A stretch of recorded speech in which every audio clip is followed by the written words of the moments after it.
અને હવે અન્ય સમાચારની વાત તો ભાવનગરમાં શિક્ષણ સમિતિના ચેરમેનની ગંભીર બેદરકારી સામે આવી છે। પરીક્ષા વચ્ચે બેઠક યોજાતા વાલીઓએ હોબાળો મચાવ્યો હતો। એક તરફ શાળામાં પરીક્ષા હતી, બીજી બાજુ એસએમસીની મીટિંગ ચાલી રહી હતી। શાળામાં ધોરણ 3 થી 5ના વિદ્યાર્થીઓની પરીક્ષા ચાલી રહી હતી, બીજી બાજુ નગર પ્રાથમિક શિક્ષણ સમિતિના ચેરમેનની બેઠક યોજાઈ હતી। મીટિંગને પગલે પરીક્ષા આપતા વિદ્યાર્થીઓ પણ ડિસ્ટર્બ થયા હતા। કોંગ્રેસના પૂર્વ શિક્ષણ સમિતિના સભ્યએ માઇક બંધ કરાવી દીધું હતું। શાસન અધિકારીને જાણ કરવા છતાં સત્તા સામે તેઓ લાચાર જોવા મળ્યા હતા।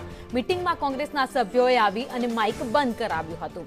ચેરમેને દોષનો ટોપલો આચાર્ય અને સીઆરસી ઉપર ઢોળી દીધો છે। આચાર્ય અને સીઆરસીએ કેવા પ્રકારની વ્યવસ્થા રાખી, ચેરમેનનો આક્ષેપ છે। શાળામાં પરીક્ષાની અમને ખબર નહોતી તેવું ચેરમેનનું કહેવું છે, તો હોલના બારણાઓ બંધ હતા તેવી રીતે તેમણે પોતાનો લૂલો બચાવ પણ કર્યો છે। અમને ખબર નહોતી કે પરીક્ષા શરૂ થઈ ગઈ છે કે નહીં। આચાર્ય અને સીઆરસીને ખુલાસો પૂછવામાં આવશે। તો આજે તમે દ્રશ્યો જોઈ રહ્યા છો, જ્યાં એક તરફ શાળામાં અત્યારે પરીક્ષાઓ ચાલી રહી છે, ત્યાં બીજી બાજુ મીટિંગનું આયોજન કરવામાં આવ્યું હતું અને મીટિંગ દરમિયાન માઇકમાં તેઓ સંબોધન કરી રહ્યા છે। તેમને એ પણ નથી ખબર કે આ શાળામાં પરીક્ષા ચાલી રહી છે। બે અલગ અલગ આ તમે દ્રશ્યો જોઈ રહ્યા છો, જ્યાં ધોરણ 3 થી લઈ 5ની પરીક્ષાઓ, એક બાજુ વિદ્યાર્થીઓ શાળામાં બેસીને ખુલ્લા બારણે પરીક્ષા આપી રહ્યા છે, ધ્યાન લગાવીને પેપરમાં લખી રહ્યા છે કે કંઈ છૂટી ન જાય, અને બીજી બાજુ આ નેતાઓ અને અધિકારીઓને જુઓ, જે લોકો માઇક ઉપર ભાષણ કરી રહ્યા છે, અંદર મીટિંગો ચાલી રહી છે। જે શાળામાં પરીક્ષા છે એ જ શાળામાં અહીંયા આયોજન બેઠકનું કરવામાં આવ્યું છે। હવે એ તો સ્પષ્ટ છે કે એ પોતાનો લૂલો બચાવ કરી રહ્યા છે, કારણ કે આટલી મોટી શાળામાં પરીક્ષાઓ ચાલતી હોય, કોઈને ખબર ના હોય એવું તો બને જ નહીં। નગર પ્રાથમિક શિક્ષણ સમિતિની માટે શરમજનક ઘટના કહેવાય કે એક થોડાક અંતરે એક ક્લાસમાં પરીક્ષા લે છે, એક ક્લાસમાં પોતાની વાહ કરવા શિક્ષણ સમિતિના ચેરમેન અને સ્કૂલના શાસક સંચાલકો મોટી વાતો કરે છે કે અમે આમ કર્યું, આમ કર્યું, આમ કર્યું।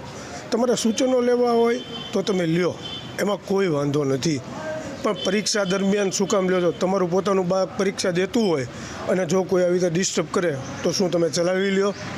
આ ભાવનગર શહેરની માટે શરમજનક કહેવાય, સરકારી શાળા માટે શરમજનક કહેવાય કે આવી રીતે ચેરમેન પોતે ભાષણબાજી કરે છે કે અમે આમ કર્યું, અમે આમ કર્યું, તમે આમ કર્યું।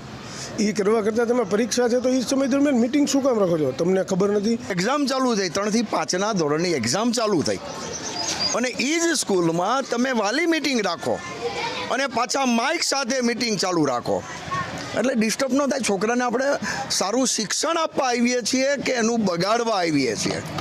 અને હું તો આપના માધ્યમથી કહેવા માગું છું કે બોમ્બે એક્ટ 49નો રૂલ્સ એવો છે કે કોઈ પણ શિક્ષણ સમિતિનો સદસ્ય અધિકારી સિવાય સ્કૂલની વિઝિટ લઈ શકતા નથી। એ અમે આયોજન ન કર્યું, એવો સાહેબનો પરિપત્ર હતો મિટિંગ રાખવા માટે, ચેરમેન સાહેબના સૂચનાથી, એટલે અહીંયા મિટિંગનું આયોજન હતું। તો પરીક્ષા જે વર્ગોમાં છે એ પહેલેથી નંબર ગોઠવેલા છે, પણ બારણા બંધ છે, માઇક સાહેબે બંધ કરી દીધું છે અમને જાણ થઈ એટલે, અને એવું કાંઈ ડિસ્ટર્બ જ નથી, બાજુમાં બારણા બંધ જ છે બધા, અને આરામથી પરીક્ષા આપે છે બાળકો। એ બાબતે એ જે છે એ શાળાના આચાર્યશ્રી અને સીઆરશ્રીએ એ કેવા પ્રકારની વ્યવસ્થા રાખી હતી એની અમને જાણ નહોતી, પણ અહીંયા બારણાઓ બંધ હતા એટલે અમને એ બાબતની ખ્યાલ નહોતી કે બાજુમાં પરીક્ષા શરૂ છે કે કેમ।